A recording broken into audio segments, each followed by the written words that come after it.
king of the world. You better start talking. Hey, chill. Hey, chill.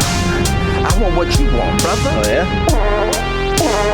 Oh, God. Oh, God. Did you just come? Did you just come? Did you just come? Soon any mom and pop will think they can sell gallo in Vice City.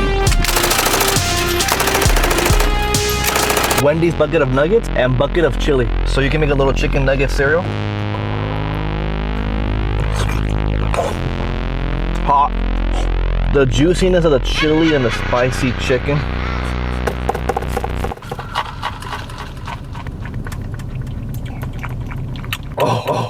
Yeah, that will be up. Hey there, friends and family. This is Dan. I'm here with the Dan and Adam Are Afraid podcast. It is episode 84. It is Sunday, January 18th, 2026. I'm happy to be alive. I'm glad to be alive. I want to be alive. I'm joined here by my co-host Adam.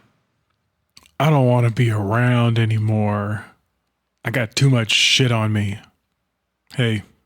And I already forgot to do the quote this week. Can you believe that, You Adam? son of a bee. We got to have quotes on this. So I'm going to do that now. President Trump declared on Wednesday evening that his power as commander-in-chief is constrained only by his own morality. Brushing aside international law and other checks on his ability to use military might to strike, invade, and coerce nations around the world. Asked in a wide-ranging interview with the New York Times if there were any limits on global powers, Mr. Trump said, "Yeah, there is only one thing, my own morality. My own mind, it's the only thing that can stop me. I don't need international law," he added. "I'm not looking to hurt people."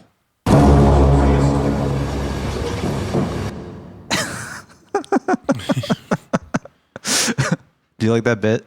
Yeah, that's good. That's good. That's some good connection to our film we're watching today too. Yeah, it's good.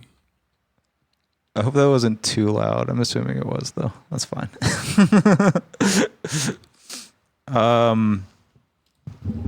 Hello, Adam. Thanks for coming on the show this week. How are you doing, bub? Man, I am doing fine. I feel low energy today. We're gonna have a low. I was wondering how you're doing throughout the week. Yeah, it's a. You were having a mystery. low energy. I'm on a high. I'm on a high this week. I'm talking right over you. See, that's good. I own you. Oh, I'm owned. I've been owned, just like all those Pwned. people on the internet. You get owned. When you get pwned, I got pwned. Billy. I was gonna say Billy Shears, the one and only Billy Shears. What do you do when your boss kicks you out and then someone arrests you for stabbing an innocent man? I don't know. Like and review the podcast, folks. Like the YouTube video. Join the motherfucking Discord. If you're listening to this goddamn show and you're not in the Discord, get in the Discord. We're all like 30, 40. I think there's probably some 50-year-olds in there. Get in the Discord. We're all old, and you need to chat with us. Read our reviews on the podcast. I don't have any new ones to read, but that is our bargain. If you leave a review, we will read it live on the air. Adam, what do you think about that Cruelty Squad trailer we just watched? I think I wanna play it. That shit looks pretty tight. I like like any fans of ours will know, if they know Cruelty Squad and they know us, they're gonna know that little baby invasion vibes coming along with it. Yeah, a lot. I remember when we talked about Baby Invasion, I kept seeing that pop up. Like people would be like, "Hey, this is kind of like this is basically just Cruelty Squad," and I never looked into it until now. And it does seem like Harmony Korine ripped off Cruelty Squad. I'm just gonna say it. Got him. It's fine, but I think he drew heavy influence. I was like, "Holy shit!" Watching that, even down to like the sound effects of like birds chirping at random points. I was like, oh, they do that in Baby Invasion. Yeah, I don't know. What is there to say? What is there to say? It looks really cool. I guess we could say it's $19.99 right now on Steam. So it's not involved in any Steam sales. Yeah. I wish it was on like PS5, but I imagine it's like you can't really map those controls easily. It's like made by nobody. System requirements: you're going to need at least Windows 7 to play it. You're going to need a 7th gen processor. Oh, this is the big one though. 2 gigabytes of RAM. I don't know if I'm able to do that. I don't know. Maybe I can play it. We'll check it out. I'll wait for a sale, but yeah, I'd love to play it. Looks like it's only one gigabyte. Yeah, maybe I can play it. We'll see. I think you might be able to. Speaking of video games, Adam, I'm playing The Last of Us Part 2 for the first time. Cuck alert. Which you're like, what are you playing? You've only watched the TV show? And I played like half of the first one, but I know it's like I'm on social media. I know, like I get the gist of The Last of Us 2. Yeah, it's always been described to me as like Israeli propaganda, but now playing it, I don't think that's true. I mean, to an extent, you can be like, why do they portray the scars? Why do they portray the scars so poorly? Well, they're supposed to be the Palestinians, and then you're playing as the wolves, which are like the IDF, and you do Krav Maga on zombies the whole time. But it's really fun. The combat's amazing because like I've played like so many games. Like you play GTA, you gun someone down, that's it. They just drop, that's it, nothing. But when you play something like Last of Us, it's like it's very stealthy gameplay, or they want you to play stealthy. But when you're gunning people down in combat, like you'll have 2 people you're shooting at. You'll shoot one of them in the head, and the other guy will be like, "No, John! No, he killed Sean!" And you'll be like, "Oh." You have to kill dogs at multiple points, and then like you'll kill a dog in the story and it'll be really brutal. You'll stab it in the neck, and then it'll switch perspectives to the other side, and you'll be like, "Hey, now learn all about this dog you killed." And I'm like, oh my God, man, this sucks. But it's a really good game. It's an emotional roller coaster, and it makes sense to me that right-wing chuds would hate this game because it's like all about Ellie basically, and she's like a lesbian. Yeah, if there's one thing that, if I put myself in the shoes of a right-wing chud, talk about that right-wing chud, lesbians boil my blood, whether they're fighting zombies or trying to run over ICE agents.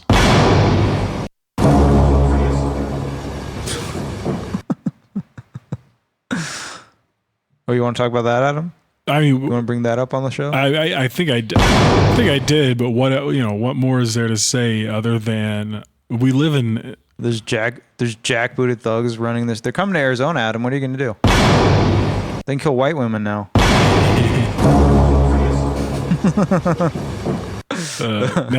Insert the long, like, feverish diatribe from our main character today, talking about just save one for the Nazi, and then the last one for me. I don't know what does he say gay slurs in this movie? I don't remember how he refers to that. He calls him like when I recounted it, I was like, "This gay twink. I'm gonna kill that gay twink." Yeah, he calls him a poof. Right? I think that's okay. Poof. I don't remember. I didn't rewatch the movie, and I watched it on like Tuesday. We'll get into it, but we're gonna recount the plot. Yeah, we're not into the movie yet, Adam. But I don't really have much else to say. I did. Have you seen the videos of the people, of the Indian guys in front of they're doing the camera? And they're like, the world isn't ready. And it'll be like the Stranger Things kids they turns himself into with AI. You seen this? No, this is first time I'm hearing about it. Now we have to send this over to you. God damn it, Adam. All right, let me copy these. I'm going to send them over to you on Discord, so you're going to have to pull them up. This is actually important. This was on the list, but I didn't properly prepare it. Go ahead and hit that first one for me. All right, hitting the first link. I'm going to describe what I'm seeing as it comes up. We're on X. Oh shit. Oh, Oh God. Okay,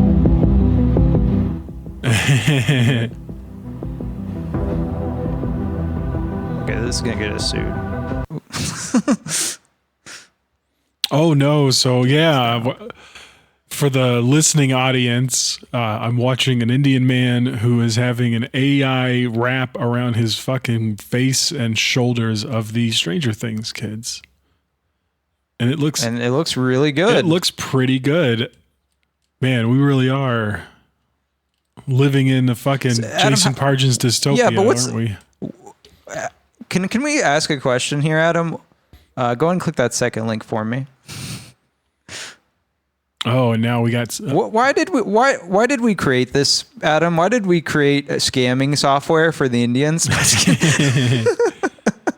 Man, my fucking niece, what I'm starting to learn, my right wing kind of racist niece is like, yeah, immediately was like, that's how you know they got some Indian in them, because they're scammers. And I was like, oh, Jesus Christ, you little child. That's damn. Well, that is the stereotype for Indians around there. I mean, I have to like deal with people calling me all day that are third parties. So like, I'm calling you from the doctor's office, and I'm like, no, you're not. You're calling me from a third party number. And they're like, okay, what's your name? Do you have a reference number? It's bad, dude. It's crazy. I mean, it just is what it is. I mean, you could look at it in a material lens and just say there's like a lot of Indian people, and like, literally a decent part of their economy is like scamming. Like not a big part, not like the biggest part, but like 10% of, you know how many Indians are in India, Adam? Man, the thing I hate about India is that it's full of Indians. But I think there's more Indians than there are Americans, Adam. Well, no, yeah, I think it's like, I think they're like up there with China with their population numbers. So like, even if it's a small portion, you know, all we see is that. So, I mean, that's why there's that stereotype. But anyway, also the reason why this is all happening around Indian and Chinese people is they're excelling in tech where we're not. We're done. Yeah. America's done, dude. Point being, this shit's weird, Adam. Why did we create this? What is the purpose at this point? I was thinking about that. Someone asked recently, and they're just like, why did we create an impersonation mission? Like, this is just a crime software. This is to do crimes. What is the practical purpose of this? I mean, the only practical purpose I can see, making a movie and AI wrapping people on an existing person definitely feels like a crime. So I can't actually, I don't know. I can't see a real reason for this to be done other than. But we're just pushing it. Like, they're ruining everything. Look, click the third video. It's a white guy this time. Oh, white guy, white woman. He's a white woman now. Yeah, it says the era of fake e-girl influencers has started. You can see this happening. Pretty hot, man. though. You can see this. You can see this happening. Like, this is scam real people. Yeah. This is kind of terrifying. You know, I just reread one of Jason Pargin's books that's set in like the near future, and they literally like they have to like cover up a death of somebody, and so this is literally what they do is that they find a corpse, and they just wrap the guy's face onto the corpse, and then like shove it in a meat grinder, so everybody's like, he was yeah, we all watched him get killed. And yeah, like I can't really see any other like outlet for it other than just like deceiving people. Adam, we're not going to be able to do personal computing soon. Do you understand that? Oh yeah, like what if Jeff Bezos said something? He wants everyone just to. He literally just said that. He was like, "Yeah, you're going to be paying us to access computer services through the cloud. You can take my computer, virtual machines, when you pry it out of my cold dead hands." I'm literally like, I'm building a supercomputer this year before this gets too bad. But yeah, that's crazy, dude. I don't know what to say about any of this. What can you say about this? Wow. It's Baby Invasion seems quaint. Yeah. You know what I mean? Like, you can tell what he was doing with that was like a critique of AI in a way. We'll see with this next movie, but yeah, I don't know. there's something funnier about like, because if you scroll down on the one, so you got the white guy and he's, you know, wrapping himself with a white woman. But if you scroll down, it's another Indian guy wrapping himself with a white woman and like, oh, and he's turning around. He's doing a full 360. This stuff can do a 360. Yeah, they can do the full 360. Yeah. Isn't that crazy? I mean, the only thing I can think, but then again, I'm like, wait, no, that's kind of a crime too if you're involving other people in porn. That seems like a sex crime. Oh my God. Yes. That's called like, yeah, that is. Deepfake porn is illegal. There's no purpose for this, but they're just running with it. This is like an end of society thing. That's my thought on it now. Like, they don't care because it's like, hey, society's about to collapse anyway. Society is going to collapse. Let's make some money. I don't know what we're going to do when this shit starts hitting like, because, you know, like, yeah, obviously, like immediately bad faith actors are going to see this and be like, oh, shit. Yeah. Now, when one of our agents gets accused of a crime, we can easily just make it seem like, you know, our narrative of what was going on was what was happening.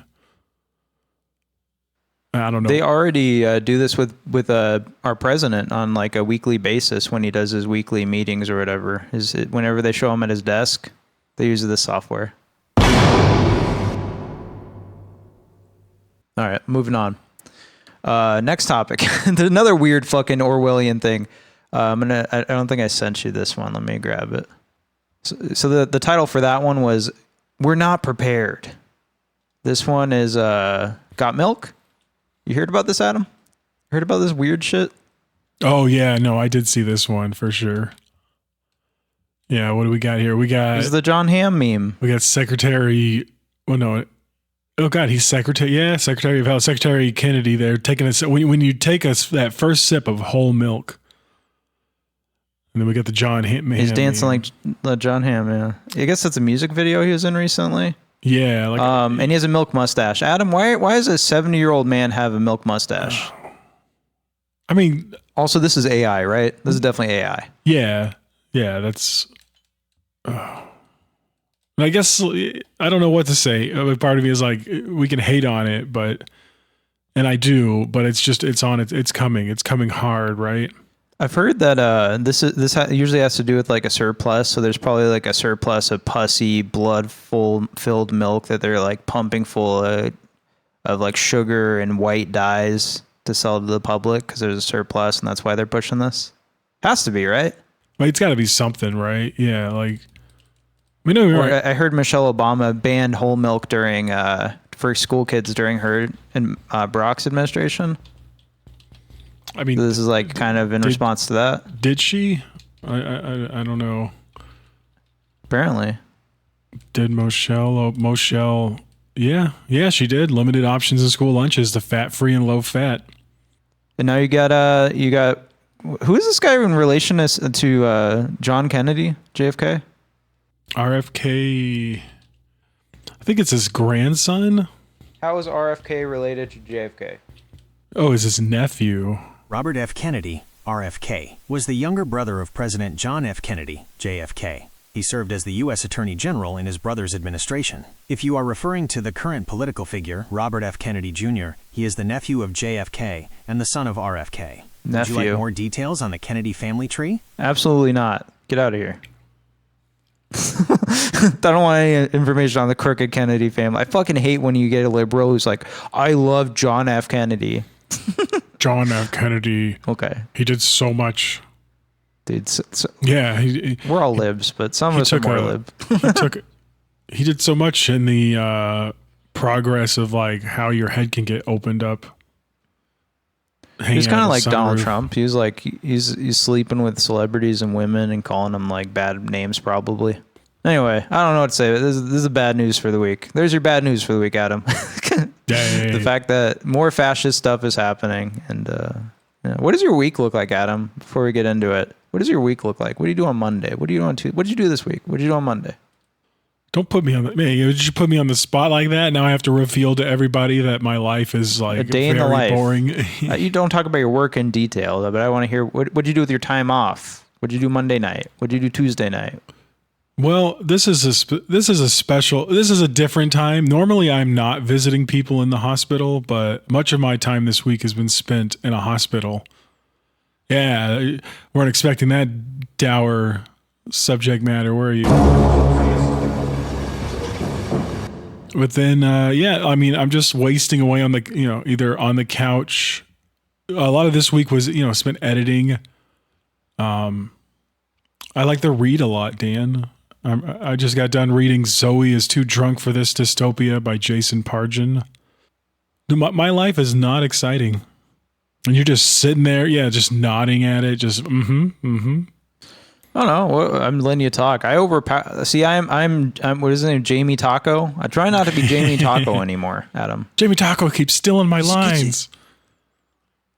He says them before I can say them. You got to beat him. This is like the same. Yeah, I don't know. I didn't do much. It's the same problem I run into when I try to like have a journal is that I'm like, I don't know what to put in it. I think like, I don't know. I think I have an unhealthy relationship with work because that's like the time where hear me now, folks. When I'm at work, that's when I'm most alive. When I'm at work, that's the real me.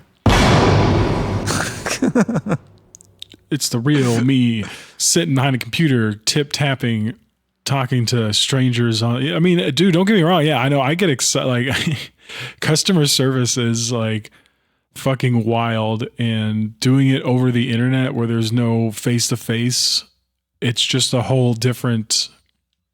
It's a whole different ball game, and.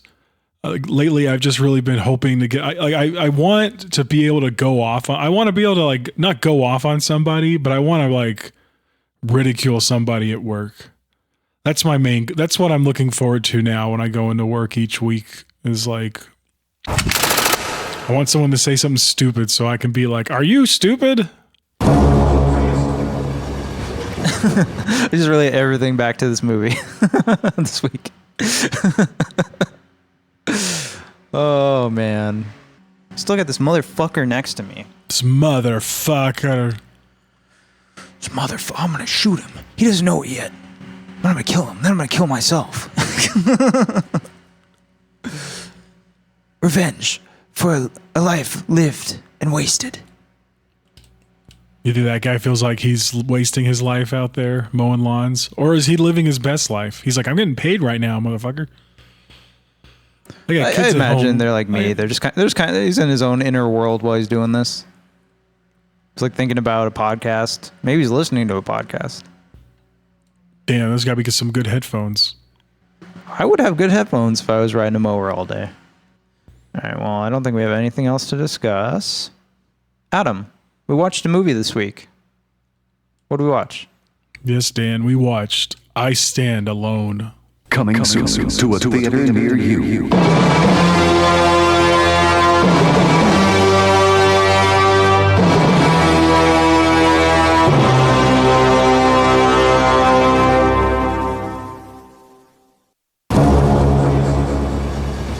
You know what morality is?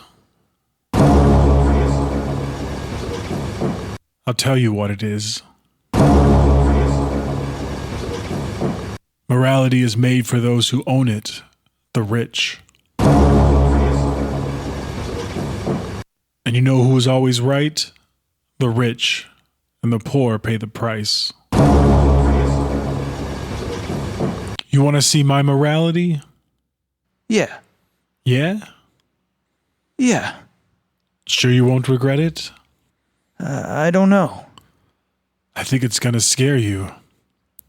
Take a look. That's morality for you.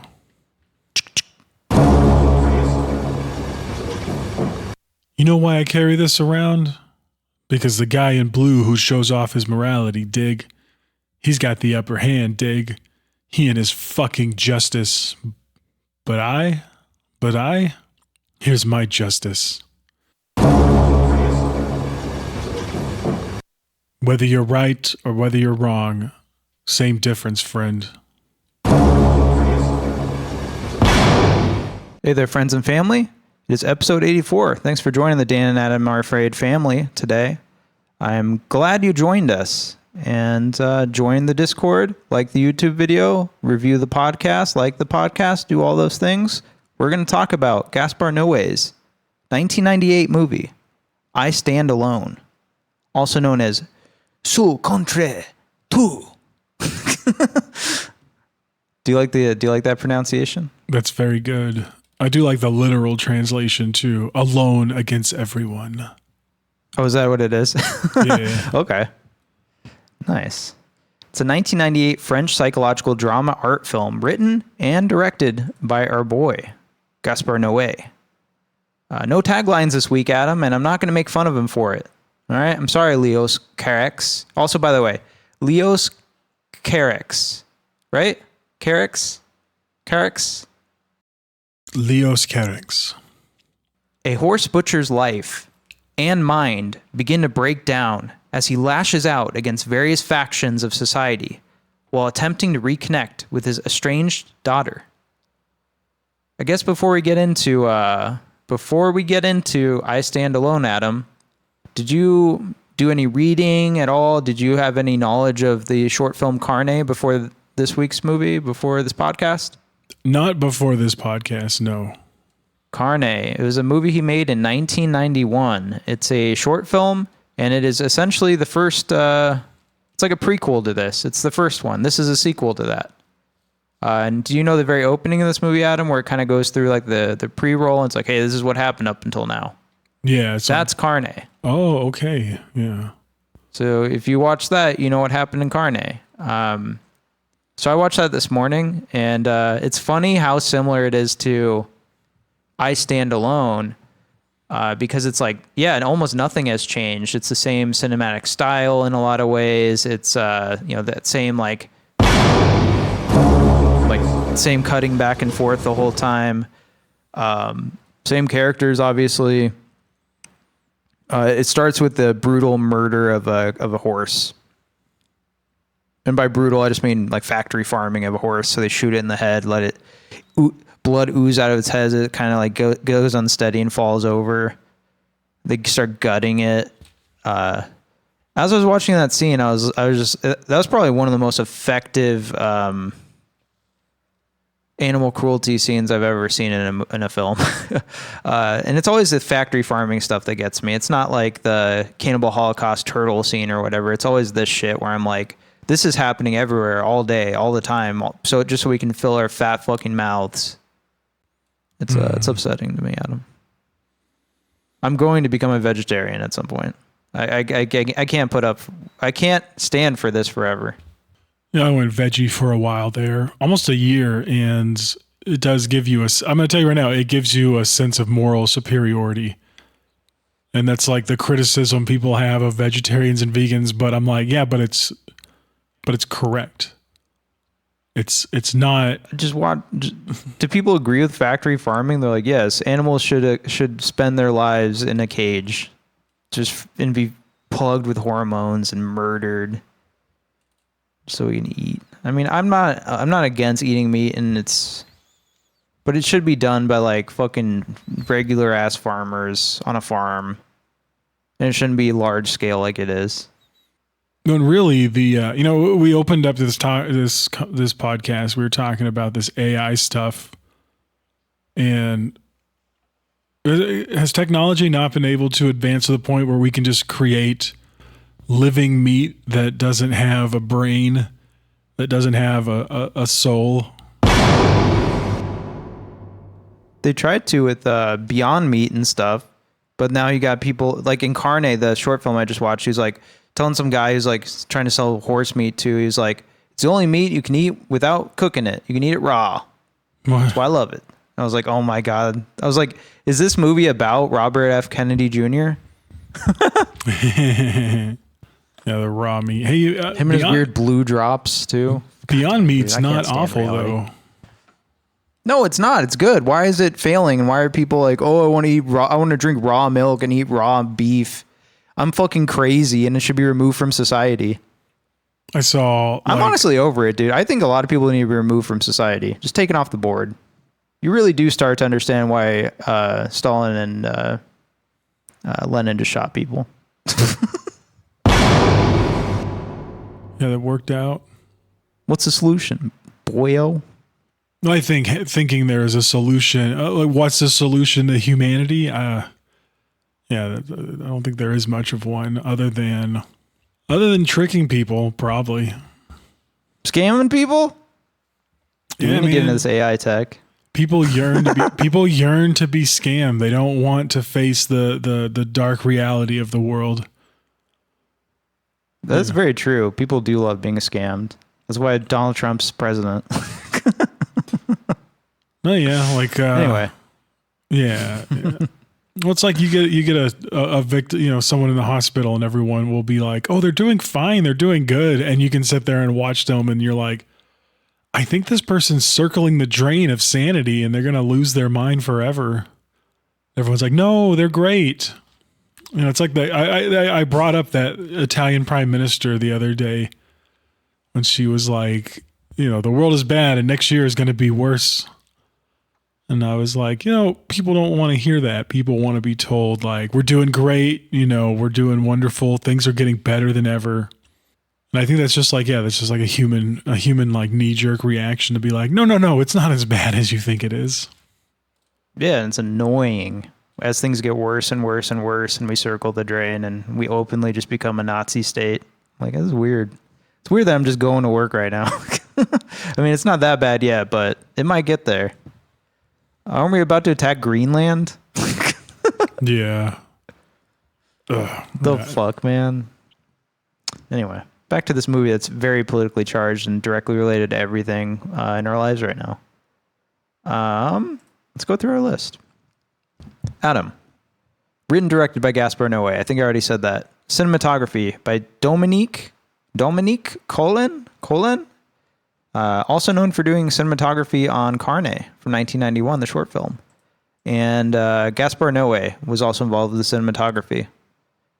Edited by Lucille. Can you say the last name for me, Adam? Hadzaliovic. Oh, God. So we're going to call her Lucille H. This Lucille H is Gaspar Noé's wife. They're partners. Gaspar is her husband. Music composed by no one, really. I Stand Alone did not have traditional or original score composed by specific people for a specific film. Instead, the soundtrack was primarily consist of licensed music, pre-existing compositions, and using tracks from production libraries and classical music. It's like library music. Interesting thought this week, because I was scouring and I was like, who's the composer? Who did the composition? I was thinking about the Dreamers, and I was like, he probably did the same thing too, right? Just library music? Yeah. Kind of thing, or he just licensed tracks and was like, let's put it in. But similar with this movie, no traditional score. Produced by Lucille H. and Gaspar Noé. We'll get into that in a moment. This was shot on 16mm Kodak film with wide anamorphic lenses using Aten XTR production, PROD, I don't know what it is, and Bolex cameras. I have a couple pictures of those on the living document for you, Adam. We got the Aten on the left and the Bolex on the right. Looks very, very, I like the Bolex. The Bolex is classic for 16mm. You could see someone carrying that around and being like, I'm making my short film. Yeah. It was blown up to 35mm for theatrical showings. So yeah, it was 16mm, Adam. That just means it was like, imagine 16mm is like DVD, and 35mm, 70mm is like Blu-ray and 4K.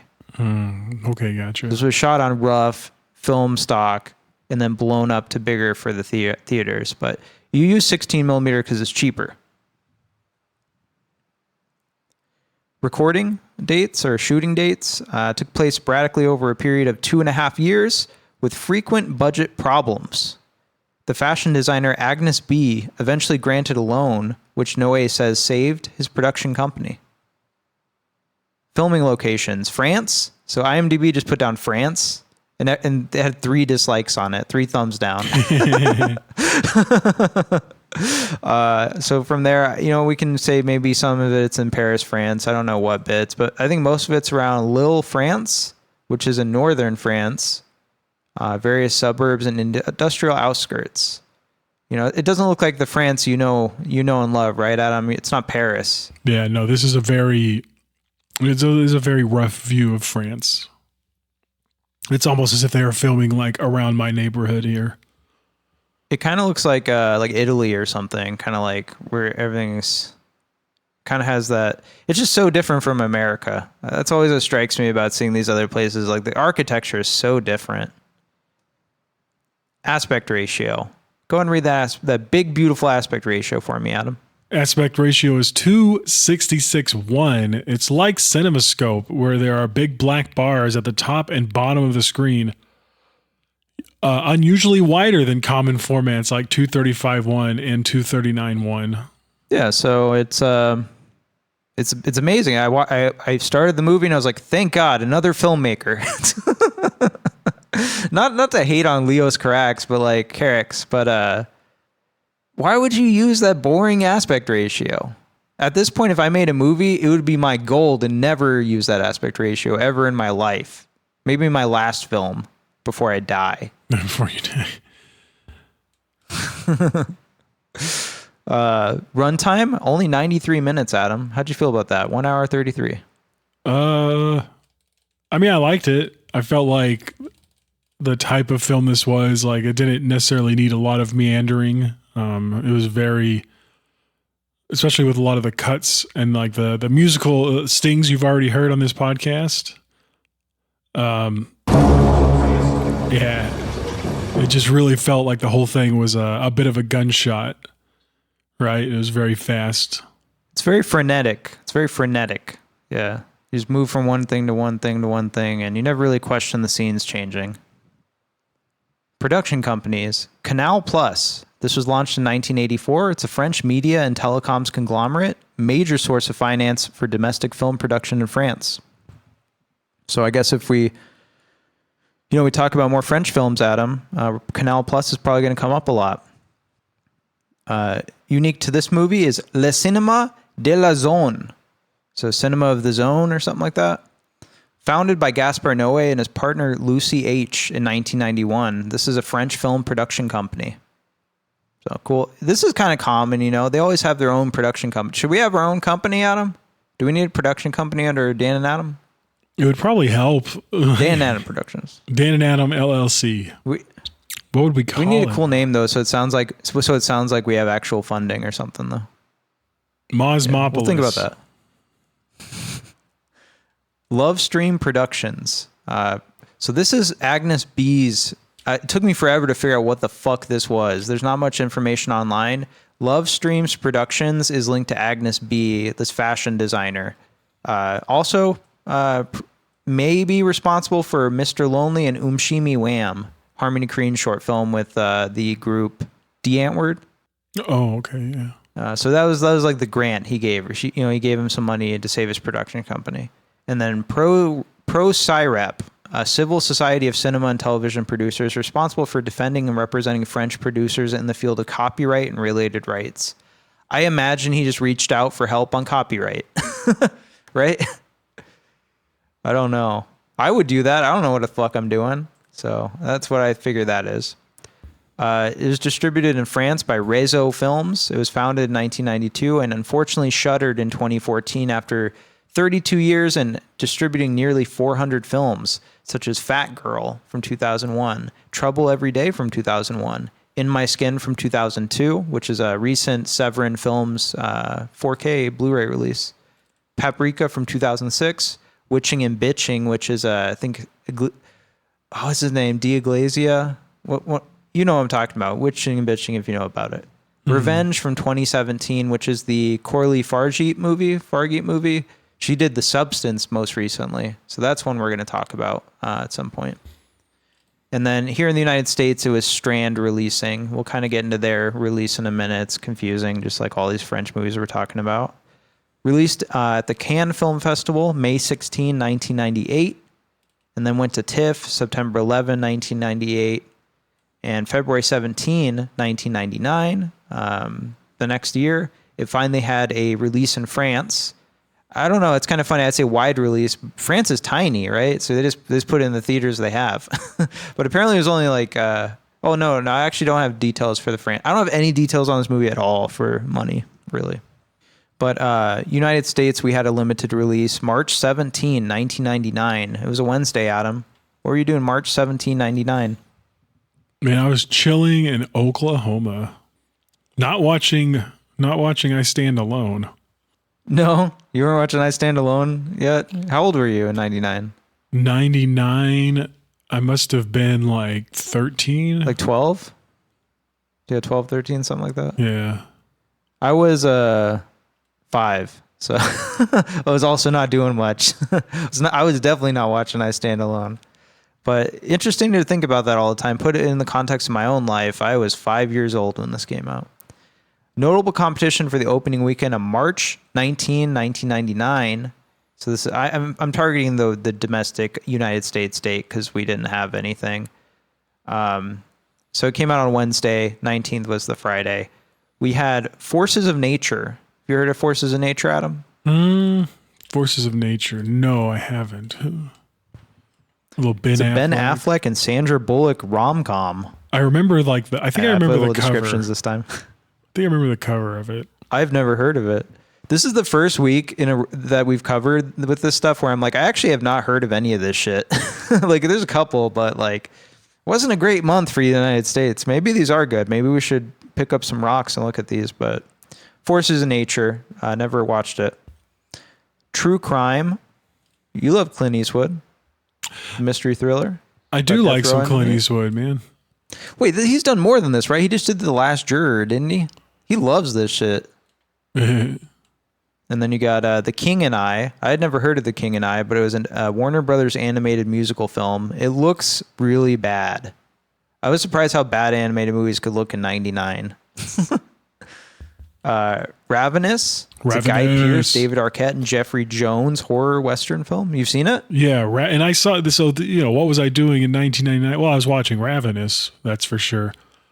It is a really cool, like it says Western, but it's like a Western, like it takes place in like a cold, snowy area. So there's no like, desert landscapes or anything. It's all covered in snow, and it's about like, it's like this. I think like the conceit of the film is that like by eating dead human bodies, you gain like extra strength or some shit like that. That's what I remember as like a 13-year-old watching it. It may have been about. That's cool. That may not be the actual synopsis of the movie, but I like a horror Western though. I like that genre. It's always fun. It can be. I don't think has it been done like really seriously well? Say that again. Has it ever been like done seriously well, or has it always been like schlocky? Like, because you could think of immediately, I think of From Dusk Till Dawn. I mean, it's done pretty well. It's not really schlock. Like maybe it's a bit campy, but no, I wouldn't even say it's campy. No, it's just straight up kind of a horror. Okay, cool. Pick it for Halloween. or sometime during the summer. All right, next one. The Book of Life. It's a Hal Hartley film about Jesus returning to Earth on the eve of the new millennium, planning to bring about the apocalypse. Features music by Yo La Tengo as the Salvation Army Band. Oh, this stars Channing Tatum. Oh, and it stars our boy Diego Luna. Mr. Lonely himself. Yeah. Really? Wait, no, this is the 2000. I was already in. No. This is the 2014 movie called The Book of Life. Oh, damn it. Damn. Well, this one sounds cool too. It's a little Donnie Darko with Jesus. It's me, Jesus. Pick up the phone. Jesus.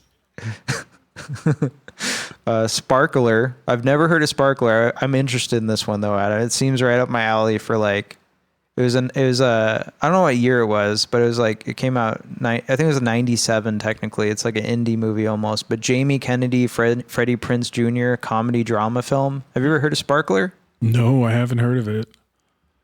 Directed by Darren Stein.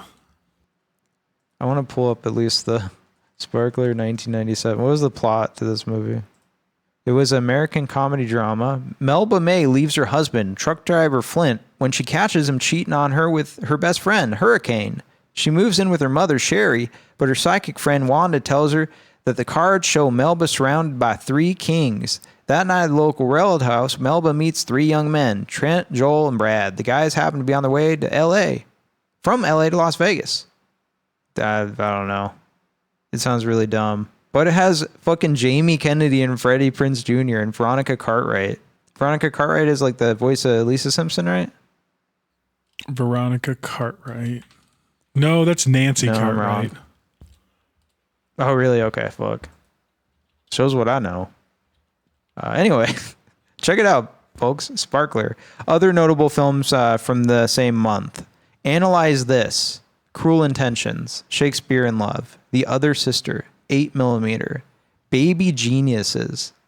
Adam, Baby Geniuses came out in 99? That was definitely a movie that changed everything. It kind of reminds you of the AI thing we have now where they just build babies, pay faces on the babies. Yeah. They should put Stranger Things on the babies. Yeah. October Sky. Dude, October Sky is awesome. What is that one about? It's about Homer Hickam, who became like a NASA guy, and it's about him growing up in this small town. And, you know, everyone's like, you got to go. Chris Cooper, his dad, is like, you're going to go work in the mines when you graduate high school. And he's like, I don't want to. And Jake Gyllenhaal's like, I don't want to work in the mines. I want to be an astronaut scientist. It's good. Oh. It's good. A little drama. I think, you know, you miss those movies. You don't get little small like studio movies anymore. No, it's all. I don't even know. I don't even know if it's Cape. It's not even Cape shit anymore. What movies are coming out now? Brand movies. It's franchise movies. Yeah, Cape shit's on the decline, thankfully. Payback. Never heard of Payback. The Rage, Carrie 2. I've heard of that. I've heard it's bad, but it's very 90s and I'm interested. Vinegar Syndrome put out a 4K of it recently. Shout out. And of course, Adam, at the very end, read me off that last name. The Matrix. The Matrix came out at the end of March, 1999. Woo! Let's hear it for that. Let's hear it for The Matrix, everybody.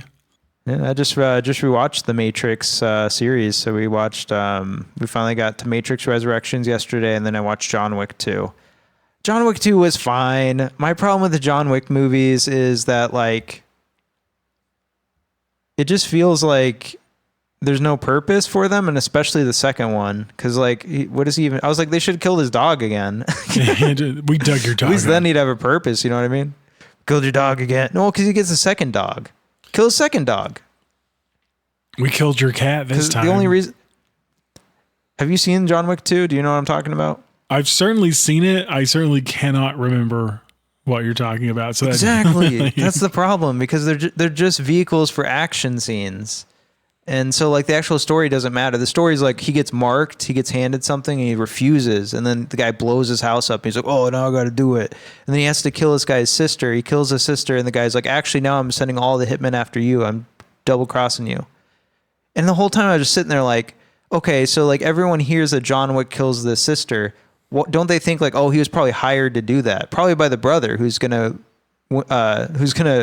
you know, benefit from this. But no one ever stops to think about that. The story just keeps going. And he fights with Common. And I was like watching Common fight with John Wick. And I was like, this guy used to hang out with Jay Dilla and Erykah Badu and like record like neo soul music. I don't know, man. I did not. I kind of liked it because you like the craft. It's kind of like where I watch one battle after another. And it's like, I like the craft. I like movies. But like, I didn't like why this was made. Why does this exist? It's that same problem I have where I guess if you just want to watch an action movie, but I'm like, there's better ones that have actual good stories. You know what I mean? Well, yeah, like I almost look at it like John Wick 1, good movie. And then you could have just made, instead of making John Wick 2, you just make kind of how they did with Nobody. Or there's like an Ethan Hawke movie made by the same people. Why not just, I mean, it just sucks that like that's the way of the economy, of film economy, right? That, you know, to get financed, it's like, yeah, we're making a sequel to this successful movie. They can't just be, if they were like, we're making a completely different movie with the same vibes as that movie, but it's different with different actors, they probably, you know, you have to make like 4 John Wicks before you have that opportunity.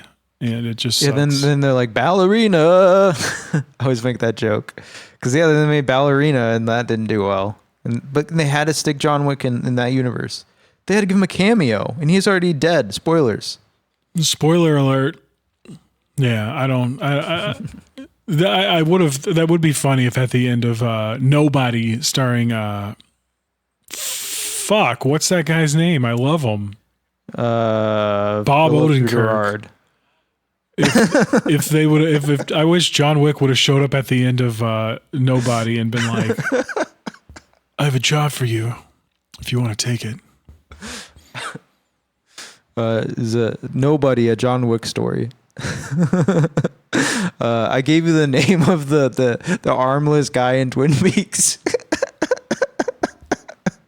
Just the only thing that came to mind. Philip Gerard. Nice. All right, The Matrix. I like The Matrix a lot. Superior series to John Wick. It's what I really like about Matrix 1 is it's amazing. It's the first one. Matrix 2 is kind of more of the same, more heady stuff, but more action. Third one's all action. There's people in mech suits. It's really bad. And then I don't know if I mentioned it, but yeah, there's a scene with Keanu and talking to this guy. He's like, "You, I can tell you love her," and it goes back to Keanu's face, and it's just the most stone face wooden acting you've ever seen. I laughed out loud. And then you get to Resurrections, which came way later, and they poke fun at that stuff. They're like, people just want action and shit. They just want this. It's like, what do people like about The Matrix? It was mind fuck. And it's so meta. Resurrections is so much better than people get it credit for. It's crazy. Yeah, I saw that movie in theater. I loved it. Like, even the cinematography is really good. It looks really good for a modern movie.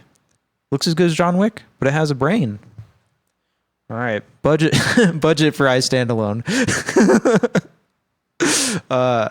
Extremely low, partially self-financed. We don't know what the budget was. Weekend box office. So it played in one theater in the United States, Adam. Nice. For probably like a weekend. And it made $6,955. We don't know what it made worldwide. Who gives a shit? I really only care about that stuff when it comes to like bigger budget movies, like Jingle All the Way. That's interesting. I don't want to necessarily do the trivia now, so let's get right into the movie, Adam. We already kind of did our dramatic reading of the opening scene. What do you think about that opening scene starting out? Oh, well, you know, he pulls the gun out and like I'm immediately you're just like, oh fuck, because he's like, you sure you're not going to be scared? And yeah, I really liked it. I really thought it was. Yeah, it's like two guys. Oh, go ahead. Sorry, I'm being Jamie Taco. We got to be Jamie Taco on this show. It's a podcast. It's every man for himself. Get the fuck on the mic. It's like three guys in a bar. You have a really meek guy. I was trying to play the meek guy. I don't know if I could play it very well. I'm not meek myself. The film opens with that monologue about morality and justice, and that's what we see in this movie, and that's the first literal words you see just plastered on the screen is morality and justice. What do you think about that in the context of this movie? Like, just heady themes, not even getting into the plot yet, just morality and justice. How does that relate to this movie and its themes? Well, this main character absolutely he just feels like he's been done wrong. You know, like, and everything in his life is just, everything in life in general is just about how you get fucked, you know, and like he says, morality is for the rich and the poor pay the price for it. Yeah. It plays into the themes quite well, and it's all about, and that's why I read the Trump quote at the beginning, because that happened this week and like my mind blew up. I had the mind explode emoji, and I was like, "Why is Trump saying stuff about I stand alone? Is also the president of the United States? Is this movie about him too?" I guess let's start here. Let's start here real quick before we get into everything. Adam, do you recommend I Stand Alone? Yes, 100%. If you got little sensitive fifis, you need to tuck those away and watch this movie. It's one of those movies I wish I could have watched this with my wife. That would have been, but at the same time, I'm like, she needs to watch it on her own. Be forced to watch it you gotta wait for the warning notification box. Be like, honey, I don't know if you can stay for this. You might want to leave. Yeah, that part was sick. I love this movie. I absolutely loved it. 5 stars. Check it out. So that's really our first impressions. Again, we start in the bar. We get the slideshow of what I was talking about, which is just the plot of Carne, depicting, it goes a little earlier because it even gets into his history you don't get in Carne, which is that he was born in Paris, 1939. He was orphaned at 2 years old. At the end of World War II, he learns his father was a French communist who was killed in a concentration camp. It's interesting to me. Anytime you talk about Europeans, like people are like 5 times more likely to have communist relatives. You know what I mean? Communist relatives. In the United States, you just don't have that. Yeah. Yeah, you don't talk about it here. If you like, if Uncle Leo was a communist, nobody brings it up unless they're making fun of him. Exactly. I was at Christmas dinner and my brother-in-law was like, he said this with absolute, like, I was just overhearing a conversation, but he's like, communism? That's un-American. It's like the most serious thing I've ever heard him. And I was like, he's serious. He's sincere. And I'm like, that's your average American. It's sad. I love my brother-in-law, but if he's listening, buddy. I mean, hey, he's not, let's be honest though, he's not wrong. Like in the context of America, it's anti-American. I guess, but I'm not concerned with being I'm not like concerned with being American. So I guess that's my problem with it. Like nationalism is weird to me in such a global society. I guess that's why I don't support warmongers who want to like take Greenland. Oh, I guess we hear it now confirmed. Dan is a fucking globalist. I've always thought that nose was a little. Oh wow. Spicy on this pod. Hey, I'm coming today spicy. Not anti-Semitic folks. You can't come at me. We did 8 Crazy Nights. Come on. We did 8 Crazy Nights, the most anti-Semitic Jewish movie ever. Oh no. Sorry, Seth. If you're listening, I still love you. Come on the podcast. All right, come on the podcast. Like and subscribe. So he becomes depressed and is sexually abused by a priest, which I thought was an interesting detail. And the way they describe it is he's like, a priest, a man of faith took my innocence. I was like, oh my God. At 14. Oh God. He aspires to become a butcher, and he works odd jobs for a decade. I loved all the archival pictures. That's what I love. Like if I ever cast an actor, I'm like, you better have old photos of you from different ages. Yeah, I want it to be. So use it in my movie. He succeeds at 30. This made me feel bad because I'm like, I'm 31 and I still haven't succeeded. But he sets up a shop in Aubervilliers. I don't know. He fathers a child with a worker. You got it? Like I had it. It's gone now. Aubervilliers. He fathers a child with a woman, and then the woman's like, fuck this shit. I'm leaving immediately. Can you imagine that, Adam? You have sex with a woman, she has a kid, and she's like, I'm leaving. You can't stop me. I'm already gone. I left you a note. Yeah. I mean, can I imagine? I'm watching my brother-in-law not see his fucking kids now, so I'm like, oh, I can imagine it. Yeah, I guess it's just strange when it's the woman that's the deadbeat, you know? Yeah. That's not traditional. Yeah. She kills herself, right? No, I don't think so. Oh, I thought she did. No, she just disappears forever. It's like, I'm gone. And it's like, this movie, for some reason, takes place in the 80s. And before then would be the 70s. So when you disappear in the 70s, you're fucking gone. That was that's why it was heyday for serial killers and shit. Yeah. You can just take off. You just take off and you're like, I got a credit card. No one's tracking these yet. His daughter suffers from mutism, and he's stuck, taking care of his daughter. And then Carne, you see him take care of his daughter, and it's also a little bit disturbing because it's like, what happens later? As she hits puberty, he admits to incestuous ideation. He says that during the monologue at the beginning. I forgot. Oh yeah, he's like, she began to take on shapes, as all young women do. Yeah, I mean, in Carne, he gives her baths and shit. It's not great. That's probably, yeah. She has her. So, just think about how later that's probably like a reference to Carne, like where he's like, I should bathe her. Something he used to do. Yes. Yeah, exactly. We'll get into a little bit more about Carne later because there's a part at the end I want to talk about. So it's a Gaspar Noé movie. He's an edgelord. Everyone knows this. I like edgelords. I like Harmony Korine. I like Gaspar Noé. There's a reason we all group together and we're like, hey, I love you guys. Like literally, like I can see like Yorgos hanging out with Nicholas Winding Refn, hanging out with Gaspar Noé, hanging out with Hideo Kojima. Like they'd all hang out. Maybe Leos Carax could come in there too. He'd be like, hello, I'm smoking my cigarette right here. But anyway, fuck. His daughter comes home one day, and this is in Carne, and she has like so in Carne she has her first period, and she doesn't know what to do about it. She's like really young, and she just goes to her father's like workplace because he's a butcher. He's a horse butcher. Really disturbing. But she goes there, and there's a guy outside of this rocking. Like what are those called? Like rocking horses you can put a quarter in. Yeah. They don't have them anymore, really. Outside grocery stores and shit, you usually have them. But there's a guy like basically harassing her. He's like, "Hey, who are you?" And she's mute, right? She's like disabled, and she's blood on the front of her skirt where she had her period.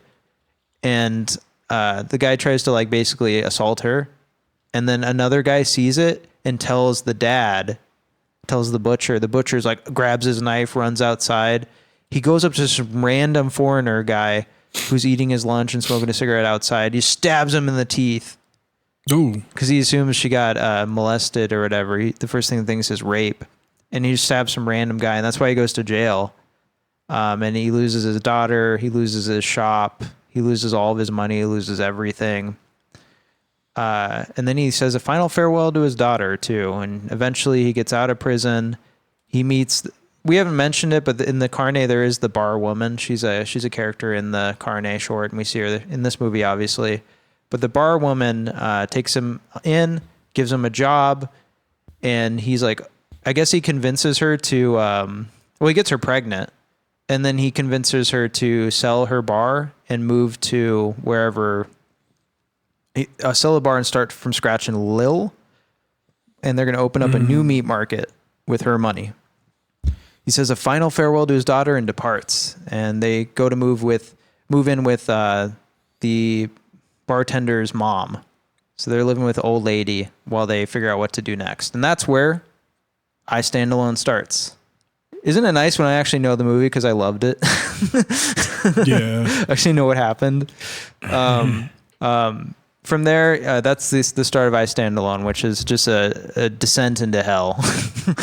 Just absolute descent into hell is the only way you can really describe it.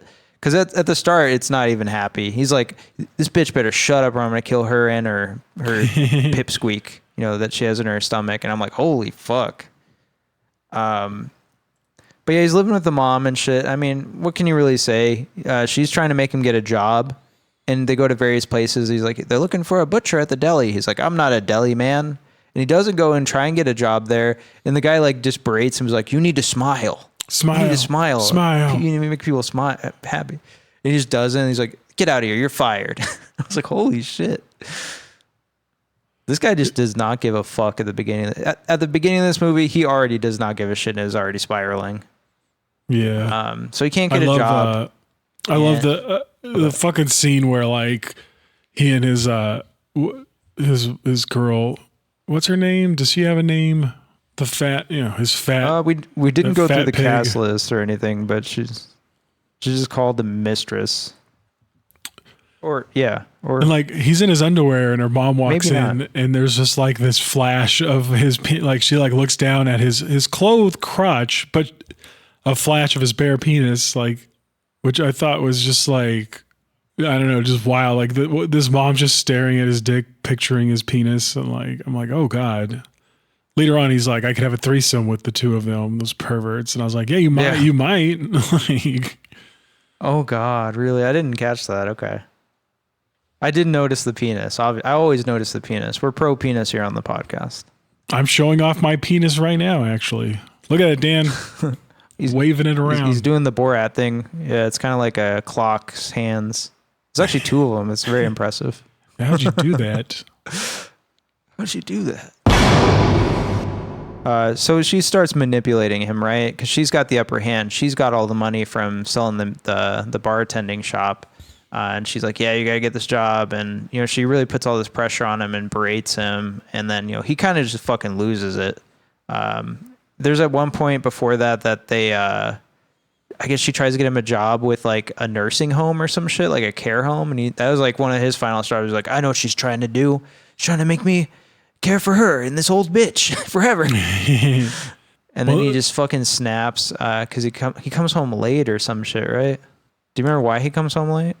Well, because like, yeah, like so one night on the job, a nurse comes down and she's like, help, help, help. So, you know, there's an old lady choking or suffocating. Oh, yeah. And we get this scene where, you know, very, yeah, like he's holding on to her arm and, you know, the old lady is like, so as she's dying, essentially, she's like, Papa, it's all dark. And then she just fucking dies right there. And, you know, we see him later. He's kind of like comforting the nurse.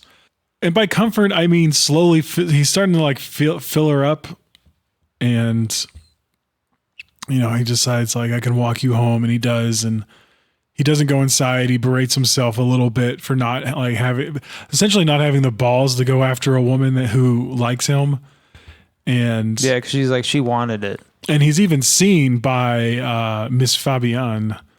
So, you know, we can assume somebody who knows him and his mistress. And then he goes to a bar. I don't fully understand why he comes home so late. Essentially, this guy's like been awake for 24 hours at this point because he's working a night job. But yeah, like he comes home late and like his woman is like, you know, did you have a good fuck? Oh, did you have a good fuck? And then he's like, I didn't do anything. Yeah, and that's when he loses it, right? He starts beating the shit out of her and then starts beating her stomach. Her pregnant. Like, I made hamburger meat of your little of your little, I don't know what he calls it. Yeah. Yeah, this is when like... And she's like, my baby! It's kind of like, it reminds you of Climax, right? Yeah, yeah. Yeah, and it's nuts because that's when like the mom is like, I'm going to grab the gun. And he's like, where? Where is the gun? My gun. Where's your gun, bitch? He's like, in the closet. And that's when he gets the pistol. He's like, oh no, run, I got a gun. That was one of my sister's boyfriend's like gamer handles. You know, like you'd have a gamer tag, then you'd have like a little quote. That was his, oh no, run, I got a gun. No spaces, not good punctuation, all caps. So one thing I wanted to mention here real quick, just because it's one of our trivia notes. Final film appearance of Arlette Balkis. No clue who she is, but my best guess is that she's the dying woman the butcher sees lying in bed while he's wandering through the bleak institutional spaces. So she might have actually died on camera. Oh God. Can you imagine? Dude, that'd be pretty sick. Would you do that for your art? Would I film a dying person or would I let myself be filmed while dying? That's like ultimate exploitation, right? Yeah. I think I wouldn't mind going out that way. But then again, at the same time, I'm like, do you really want to enter into the eternal void with some cameras all surrounding you and somebody yelling cut?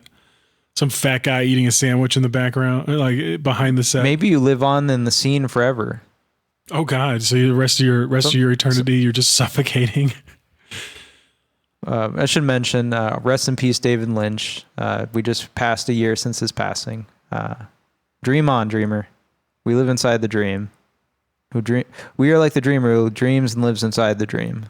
Then who is the dreamer? So he gets his pistol and he returns to Paris, where he rents the same flop house room where he conceived his daughter, which was called like the Hotel of the Future. He keeps bragging about it. He's like, I broke her hymen at the Hotel of the Future. And he begins looking for a job as a horse meat butcher. And this starts, the yakety sax. Him just trying to get a job. And he goes, place to place. He talks to old friends. I really liked all the like very documentary footage of the old friends. Yeah. They would just be like, hey man, I'd help you, but I'm fucked. I'd help you. You know who I am. I'll give you a sandwich. Yeah, like everybody, all of his friends that he's like, I have friends in this city, and all of his friends are just like, buddy, I'm fucked. Buddy, I'm broke. I'm living off welfare. While he was in prison, customers' tastes have changed. They no longer want horse meat, Adam. Can you believe it? Could you believe it? I never knew there was a market for horse meat. I haven't looked into it, but I mean, it makes sense, right? They joke about that. That's within Taco Bell. Damn, I'm gonna get some Taco Bell today. What are you gonna do with all these horses once cars become prevalent, right? I heard they shoot horses. Is that the name of the movie? All right. So one of the things in particular, he goes to like an old guy he used to work with or work for or employ something, and it was like a gay guy, and he is kind of like, I don't know, I guess he's kind of effeminate in his movements. He's a poof. And yeah, and he's like, hey man, did you fill out the business card or whatever? Did you fill out the application card? He's like, I can offer you a job in like 2 months or whatever. Call me in 2 months. He's like, I need a job now. Cause he's only got like 14 francs or whatever. He's about to run out of money and be like, die. Cause you just die if you don't have money under capitalism. I don't know about in France though, right? You think they have something better in America. You can go somewhere. Huh? Yeah. You'd hope so. He broadens his job search, but is considered unskilled in terms of general butchery, forcing him to start over again at the very bottom. He starts to look outside his field, but more he broadens his searches, the more desperate he becomes, and the more humiliating the job interviews become. When he turns to his old friends for advice, they also reject him. We covered that. After being turned away at a local slaughterhouse that once did business with his shop, there you go, the butcher decides to kill the slaughterhouse manager. He's just like, I got this gun. Yeah, I got this gun now. No one's giving me a job. But I do have a gun. I could just kill him. And then myself. Yeah. He plots murder at a local tavern. So I like the tavern scene a lot. You want to talk about that tavern scene, Adam? Well, I really felt in that position before, you know, if like you're broke and you're like, I don't know, this guy's crazy because he's like, I have 11 francs left. And so he's like, that's enough. So he goes in and like, yeah, he's just like downing, you know, little glasses of wine, you know, his monologue just going over about how he can kill this, you know, this bede. That's why sorry, a second ago I was like distracted. I was looking up how to say and yeah, he gets into it with the guy he's sitting next to at the bar, who then turns out to be the bar owner's son, who pulls a fucking shotgun on him and is essentially like, get the fuck out. And he's like, I didn't do anything. And that's what there's another guy. He keeps looking at the bar owner's son. He's like, you want to suck my dick, don't you? You want to suck my cock, you gay twink. Yeah, well, because he laughs at him. Because he looks over him and says the N-word. He's like, what does he say? He's like, you love... Well, I don't remember what he says. Everyone should go watch. This immediately, I'm like, oh, there's a skit. I forgot what from with Donald Glover, and they're hosting a spelling bee, and he's like, the word is, and that's what he keeps calling. There you go. And I'm just like, oh shit, like, yeah, like he's like, you want to suck my cock? I'm not gonna say what he says, but. Yeah, this is going to be heavily censored, folks. Sorry. You watch the movie if you want to hear what he says. He says the N-word and a gay slur together. Fuck, man. I guess I should mention here, the first person... Well, let me read both these. The camera is usually stationary throughout the film. This trend is sometimes contrasted by abrupt, rapid movements. So you'd have like... You know, you have a static shot of me saying, I really hate my life and I'm going to kill myself. And then you'll have like a gunshot and it'll cut really quickly to like my hand and I'm holding a knife or something. You know what I mean? Yeah. The sudden movements are always accompanied by loud sound effect, either that one or the other one. Usually an explosive gunshot. A notable exception is the final crane shot, which moves gently away from the butcher's window and turns to look down an empty street. The first person voiceover heard throughout the film was written after principal photography was finished.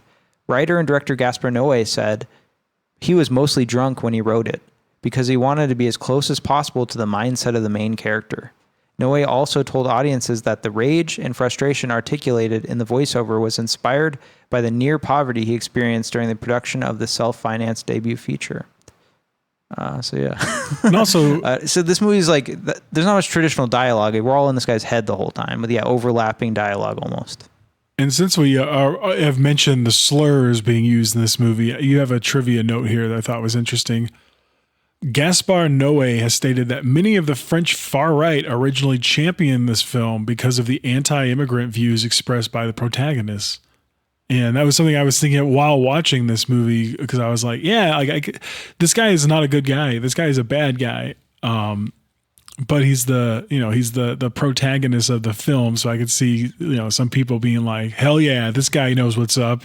Yeah, I was like, I can't imagine people leaving this movie with a positive view of the main character. But I guess, fuck. Right wingers are so fucking stupid. If you're a right winger, you're fucking dumb as shit. You're fucking.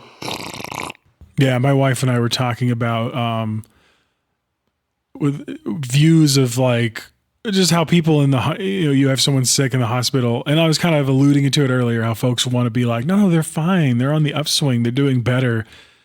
And a lot of the people that were saying that are like conservatives and right wingers. And I was like, yeah, but these people have no connection to reality. So of course they're going to be saying some dumb, like positive bullshit like that. And it's almost like illuminating how positive the right, like for how negative they are, right? Like Republicans and right wing fucks in this country are they're so like pissed off, but they all have like this like weird positive view of the world where like things work out. And I think that's like until the treats stop. Well, that's like the glaring difference between, at least on the surface, between leftists and rightist is that like, oh, well, those leftists, they're all so negative. They're all just so down in the dumps and like looking at how bad and problematizing things. And it's like, well, yeah, you should have a critical eye towards the world. I don't know what you guys are all so fucking just like trying to be always just like cheery about and ignoring.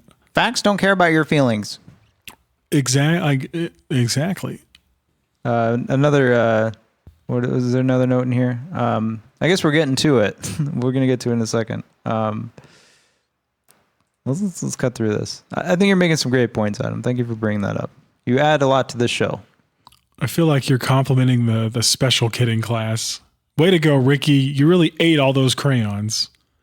No, I'm just trying to. This isn't part of my affirmation thing where I'm like, you are half of the show. You need to talk as much as I do. I need to hear you out a lot more. We need to hear your mind. The mind. Everyone knows what I'm thinking. I'm fucking schizophrenic. Are you schizophrenic, Dan? Have you been diagnosed? I don't want to get diagnosed. Anyway, blah, blah, blah. The butcher finds he only has 3 bullets in his gun. Yeah, because he gets ejected from the shop. He's like, I'm going to blow your fucking brains out. He's like, oh, I guess I'll leave. Which is surprising. I almost thought he was going to do it right there. Like, maybe he dies here. And yeah, the guy, I love that the son is just he's like, this gay guy. And then it turns out to be the shop owner's fucking son. That's such a good plot point. Before he can take revenge, he has his 3 bullets. He's only got 3. So he's like, I got one for the shot. I got one for the bartender that I just talked to, just tried to kill me. I got one for the gay twink that rejected me. And then I got one for myself. Right? That's what he's saying at that point? Mm-hmm. Yeah. I should also mention, there's so much to this movie, but in Carne, he goes to prison, and it's kind of implied he has a gay relationship with his what do you say? His cellmate? His roommate? Yeah, cellmate. His cellmate. He leaves, and he's like, I can just imagine Pablo's gaze on my napes, but I'm not gay. No, he won't see me again. And I'm like, did they have sex in prison? Did he do some gay shit in prison? Sounds like it. He compromised. Anyway, kind of important, right? Mm-hmm. Because it's a lot of when you get into a lot of the gay hate spaces, I think it is a lot of what is that called? Not reflecting, but like projection. Yeah, and you maybe here in this situation too, right? All right. Before he can take revenge, the butcher decides to look for the only person he feels has ever loved him, his daughter. That's right, he has a daughter. Remember that? They left at an institution. After meeting her at the asylum in which she is a patient, he takes her back to his room where he fantasizes about molesting her, killing her, and committing suicide. So this is basically, this is the scene. They have the big warning pop up, and it's like, hey, if you're not prepared, I don't know the exact wording, but it's like, here it says the mid-film warning title card is an homage to William Castle's Homicidal from 1961, another movie where he'd stop and he'd be like, hey, this shit's about to get fucked up. Leave if you're not ready.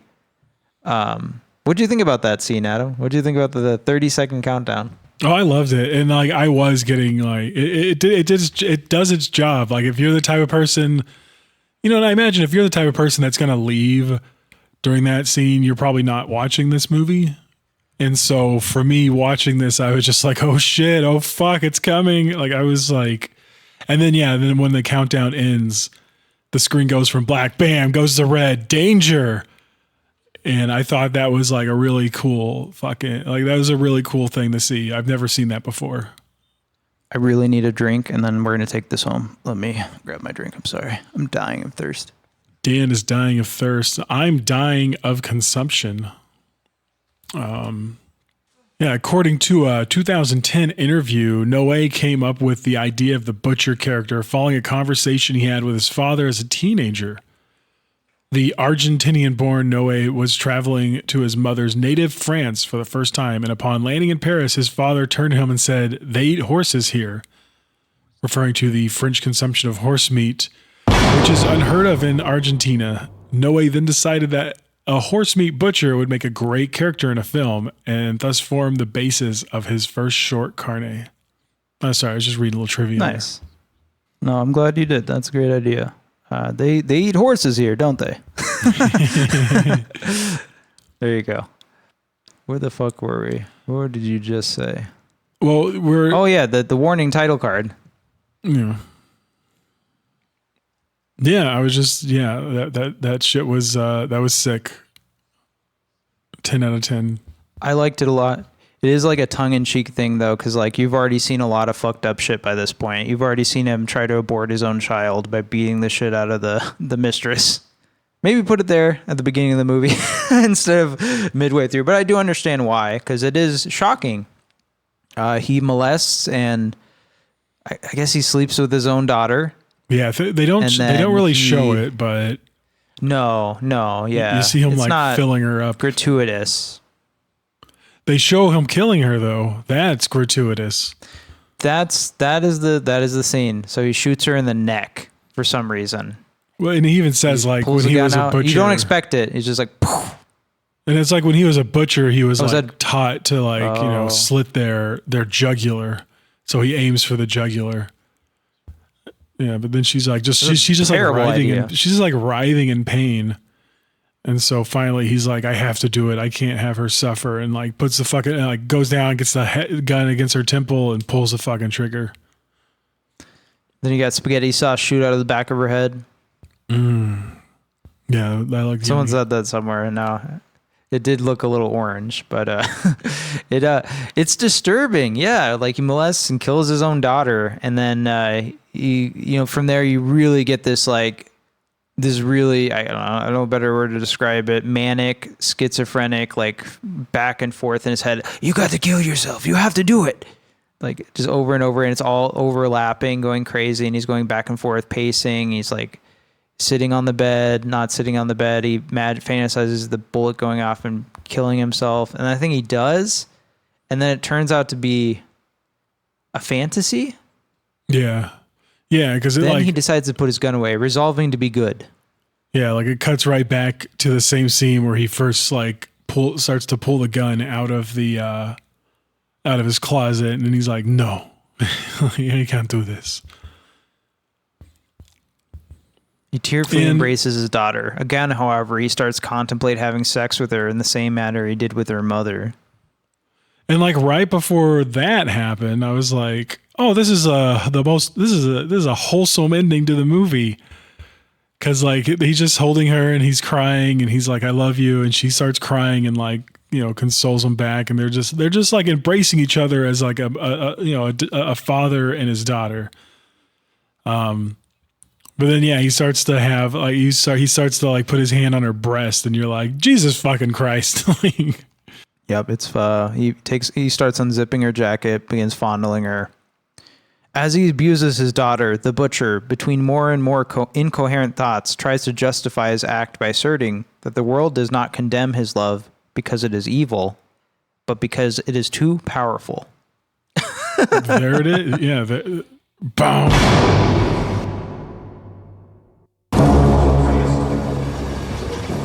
I don't know what to say about the ending, Adam.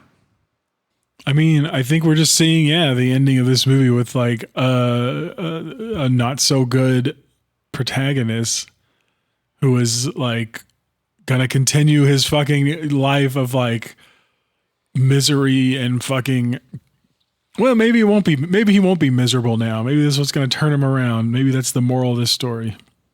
Spoilers, Adam. He does show up again. Do you know where he shows up? No. Shows up in our next Noé feature, Irreversible. Oh, the same guy? Same character. Nice. Hell yeah. He's going to have a cameo appearance. Look forward to that. So we'll learn a little bit more about that. A little bit more about what happened. So fun fact about the movie. One of actor Michael Shannon's favorite films. Hell yeah. Shout out Michael Shannon. Hell yeah. I want to just put a really funny looking picture of Michael Shannon like right next to it. Right under that note. Yeah, Michael Shannon. He's a freak. Shout out. Then another person, obviously another awesome person that loves this stuff. Also in the category of Nicholas Winding Refn, Yorgos Lanthimos, all these people. John Waters. We'll get into John Waters someday, folks. Previously listed I Stand Alone among his favorite movies. Included with those films are The Wizard of Oz, Faster, Pussycat, Kill, Kill, the Russ Meyer movie, Beyond the Valley of the Dolls, the other Russ Meyer movie, Texas Chainsaw Massacre, Salò, or The 120 Days of Sodom. We just watched a Criterion Closet with Gaspar, and he picked that one, of course. And David Cronenberg's 2014 satirical black comedy film, Map to the Stars.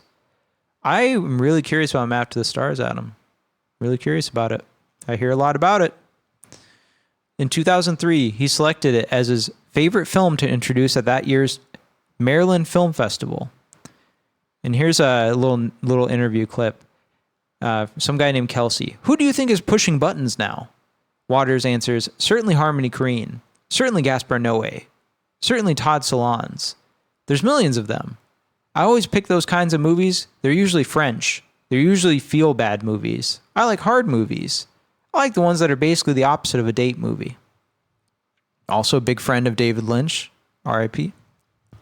In 2019, Waters called Climax the year's best film. In the same interview, he also hyped up Joker.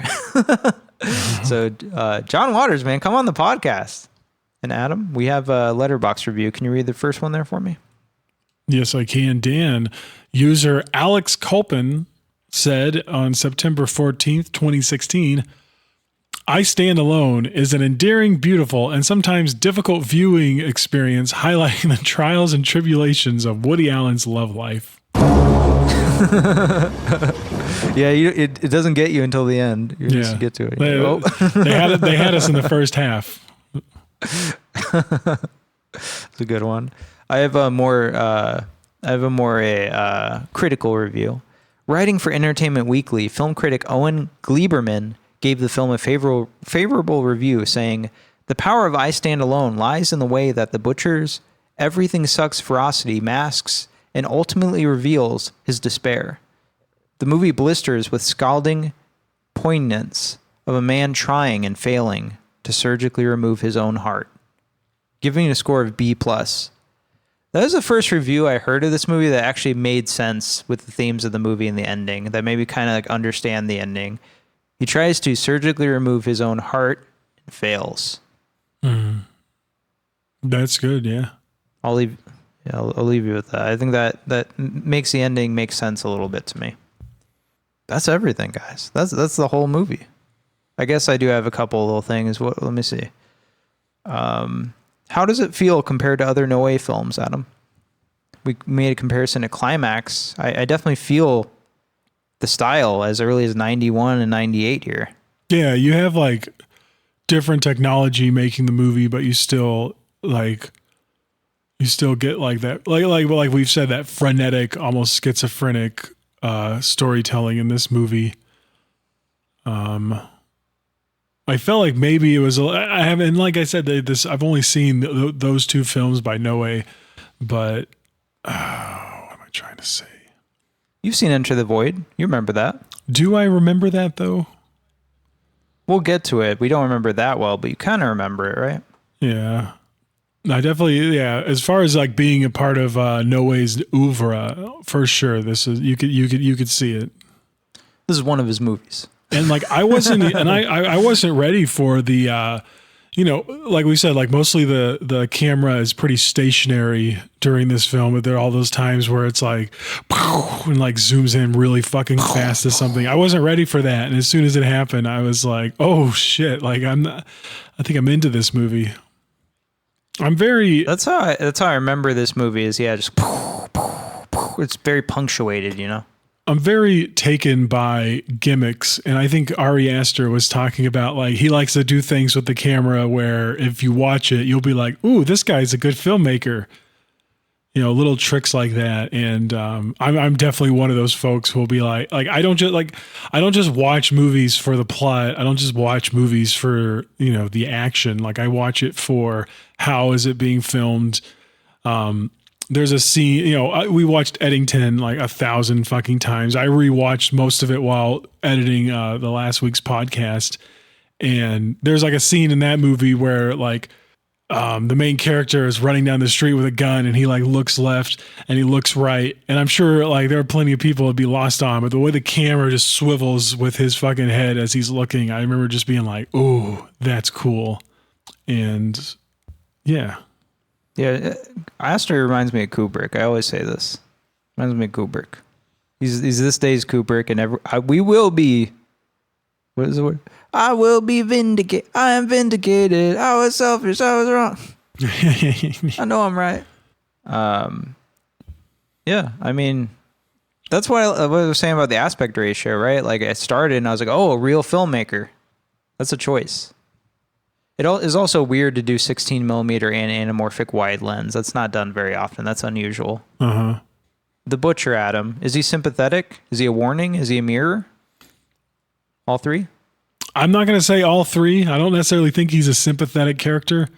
I think he puts him like the whole point of his character is that he's such a nihilistic character. It's like everything sucks. The world sucks. All these people around me say I suck. And now that I'm saying that out loud, I'm like, maybe he is a sympathetic character to a lot of people because like that feeling is very pervasive. I was going to say, because this week I made the comparison. I said sincere slugs, right? And I remember comparing myself to Connor O'Malley's character in Slugs, saying, I feel like this a lot. And Adam, I feel like this character a lot too. Sometimes. Dan, do not have children. I mean, I'm not going to molest my own daughter, but do not have children. But I do. Then that's what he's saying too. He wrote the dialogue when he was like drunk, right? He wrote the dialogue when he was drunk and upset and poor and broke and couldn't afford his production. So like that's the mindset he's in. And honestly, I'm in that mindset a lot too. So I think he is a sympathetic character in some ways. Do I think he's a warning? Yes, I think he's a warning of fascism that we're seeing right now in our real life. Is he a mirror? Yeah, I was kind of getting at that with the sympathy thing. Mm-hmm. Anything to add, Adam? Nothing more than pretty. What I kept thinking while watching this, I was like, pretty French. Felt like I was reading a French novel about existentialism while watching this movie. I was like, damn, this movie made me feel better in a lot of ways. Okay, you're just not moving. I thought your video froze. In some ways, this movie made me feel better because I was like, oh boy, at least I'm not this guy. Like I don't have this view of the world. I'm not this poor. And like, I think that's another. Yeah, I got more than 14 francs. I think that's another like theme of this movie is just poverty, like what poverty can drive you to, and how it warps not just your material situations, but your fucking psychology. Because this guy is fucked. Like this guy is irredeemable, and he proves that by the end of the film. Do you think his ideas of morality and justice are twisted? Oh yeah, 100%. I think there's very twisted by by his like the situation he's in for sure. Last question, Adam. How does the final choice reframe the film? So him choosing not to kill his daughter. He still molests her, but he's not going to kill her. Still molest her. Calls it love. I mean, part of me is like, well, he should have gone and got his daughter a lot sooner, right? Like, maybe I brought that up. I was like, oh, remember he has a daughter? Like, she comes out of nowhere. Unless you've seen Carne, you're like, oh yeah, okay. It's an interesting question. I don't know. I think him deciding not to kill it. Like, obviously, this is a turbo pessimist film. I like that the descriptor. He makes a optimistic choice though, right? He chooses, hey, I'm going to stop being so pessimistic in this moment. It's all about love. So that's definitely a choice. And that's a difference, that alters what he's been doing this whole movie. That's the first time he's talked like that, the whole movie. The only time he gets close to talking like that is when he's talking about his daughter. Children, Adam, change a person. Child don't know what terrible is. Jesus fucking Christ. Adam, we already gave our recommendations. I said I gave this 5 stars. Is there any movies you'd recommend alongside it? Oh, Jesus. I honestly, I don't have any. I can't.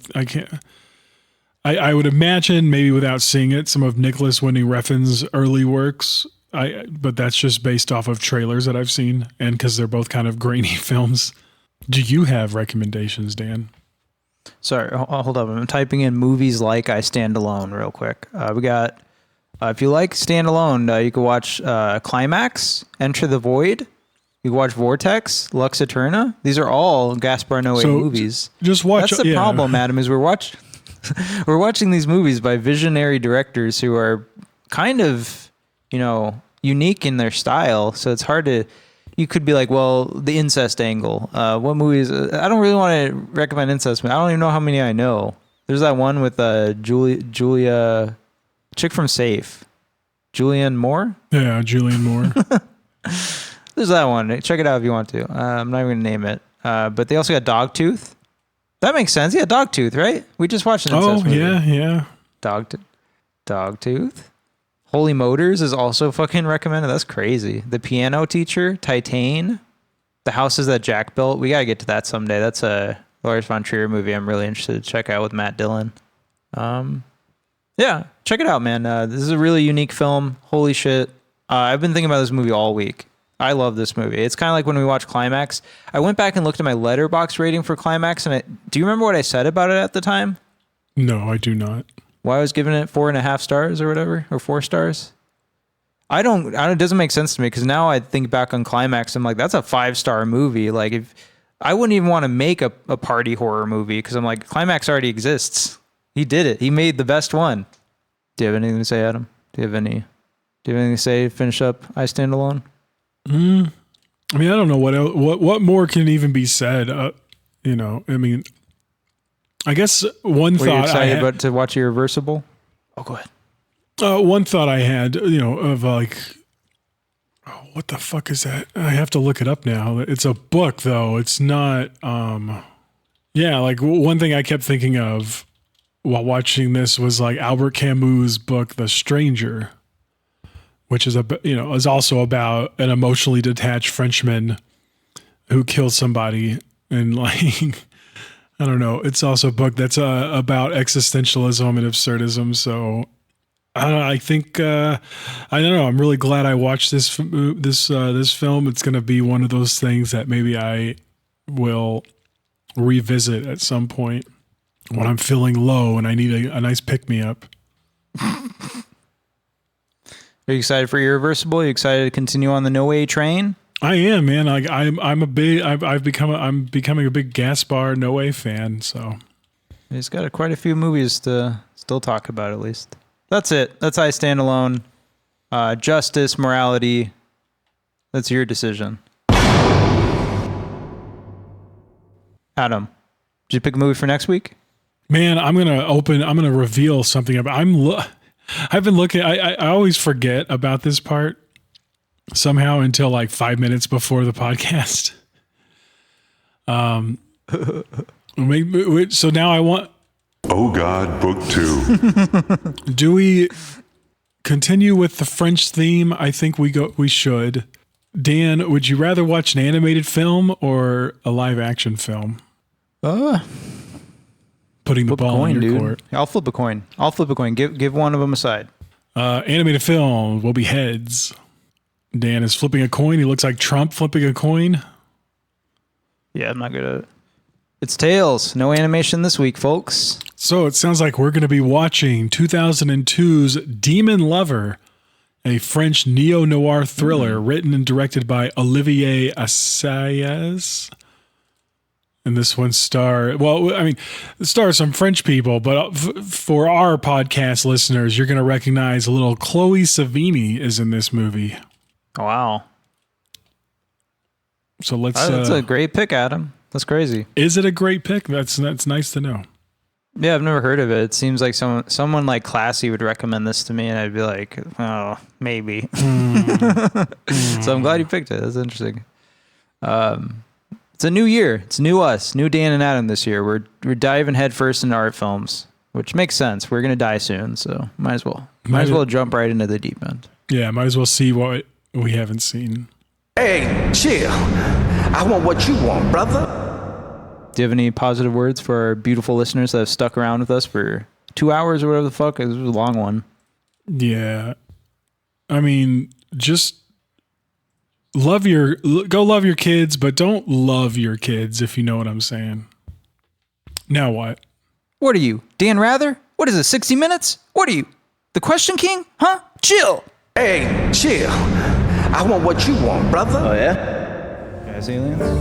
Yo, we from the planet Jazz. We're here to take over your honky asses, including you, host of the show. Jazz alien Quado Mono invented the Big Five sound. Yo, we're taking you to hell. You could be in hell, bitch. White monkey.